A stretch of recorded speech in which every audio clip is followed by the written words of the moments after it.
Le nouveau barbecue avec les quelques exemples de langage originel, avec le premier que j'ai réécrit là, c'est le premier en langage originel. Alors c'est bien aux sources du langage originel, c'est pas le langage originel, c'est aux sources du langage originel. Alors on va remonter jusqu'aux sources. Le langage originel, oui, ça y est, j'ai mon tableau noir.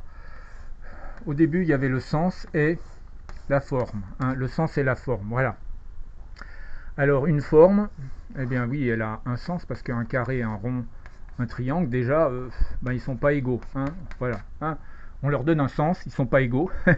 Donc en fait, toute forme a un sens. Elle peut en avoir plusieurs, n, disons l'infini. Et pour le sens, eh ben, c'est là qu'était le problème. Un sens, il peut avoir zéro forme.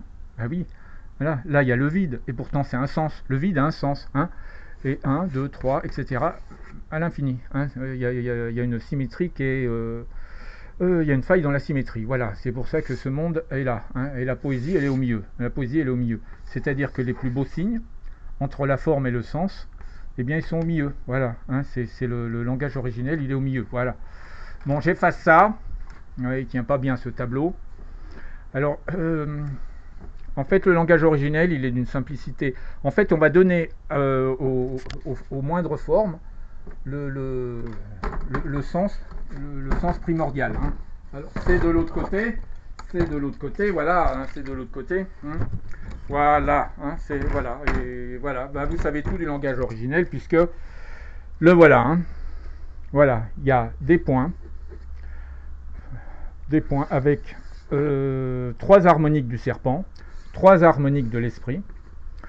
Donc ça fait 6 harmoniques, plus peut-être un 7e niveau. Alors, le trait horizontal, move, comme disent les anglo-saxons, move, c'est du mouvement. Voilà. Toute forme traversée par un trait horizontal, c'est un verbe. Voilà. Voilà. Move, move. Le trait horizontal, c'est move. Voilà. Vous connaissez 50% du langage. Voilà. Vous en connaissez 80% parce qu'un trait vertical, c'est la position. Oui, j'oubliais. On va de droite à gauche parce que j'ai mis le sens ici et la forme là. J'ai commencé par le sens. Et donc en fait, on ira de droite à gauche. Alors là, on descend et là, on monte. Voilà. On descend, on monte. Là, j'ai mis le caillou. Ça, c'est le symbole du caillou. Et là, une table. Voilà. Pourquoi j'ai mis cela parce que ça fait 1, 2, 3, 4, 5, 6. Ça fait 6. Et comme il y a 6 harmoniques, 1, 2, 3, 4, 5. Ça, c'est la tête. Ça, c'est l'œil. Bien sûr, ça, ce sont les bras. Ça, ce sont nos bras. Regardez vos bras. Et ça, ce sont les jambes. Voilà. Ça, c'est la main qui prend. Et ça, c'est l'oreille. Ou l'oreille comme ça aussi. Voilà, ça, c'est l'oreille. Voilà. Et bien voilà, vous savez, donc tout ce qui est courbe, c'est du vivant. Voilà.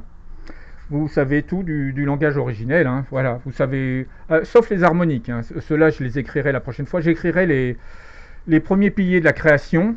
C'est le langage qui se définit lui-même avec ses propres règles. Mais déjà, vous pouvez tracer, par exemple, les bras, mouvement, le lieu, la tête. Ça, c'est le lieu, c'est moi. Bras, bouge, je bouge les bras, je fais, voilà, je fais. Évidemment, si je mets plusieurs, ça veut dire nous marchons, on peut dire nous marchons. Tête, plusieurs, mouvement, jambes, nous marchons. Voilà, c'est basique, c'est basique, il n'y a rien de compliqué. Et en fait, après, on peut tout exprimer. C'est-à-dire que les pensées qui n'ont pas de mots peuvent être exprimées quand même. C'est ce que dit là. Tout langage fait ses pensées, mais toute pensée ne fait pas langage. Voilà, c'est pour définir nos langues humaines. Et ça c'est joli, mais je vous le traduirai la prochaine fois, peut-être. Ça, c'est très joli. C'est un exemple de ce qu'on peut écrire en langage originel. Voilà, enfin, au plus proche du langage originel. Voilà. Allez, prochaine fois, pilier de la création.